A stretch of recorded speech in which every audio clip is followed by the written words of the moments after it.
Hello students, in the video நம்ம பார்க்க போறது மல்டிப்ளிகேஷன்ல 3 டிஜிட்ல எப்படி மல்டிப்ளை பண்றது 11th டேபிள் யூஸ் பண்றோம். ஓகே. 6 3 2 11.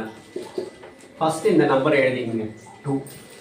நெக்ஸ்ட் இது ரெண்டுத்தையும் ஆட் பண்ணுங்க 5. நெக்ஸ்ட் இது ரெண்டுத்தையும் ஆட் பண்ணுங்க 9.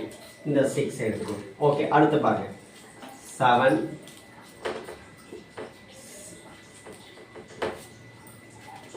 7 2 3. ஓகே, ஃபர்ஸ்ட் இந்த நம்பர் எழுதிக்கிங்க. இதை ரெண்டுத்தையும் ஆட் பண்ணுங்க 5. இதை ரெண்டுத்தையும் ஆட் பண்ணுங்க 9. ஓகேங்களா? அடுத்தது பாருங்க 805. ஃபர்ஸ்ட் நம்பர் எழுதிக்கிங்க 5. அடுத்து இதை ஆட் பண்ணுங்க 5. அடுத்து இதை ஆட் பண்ணுங்க 8.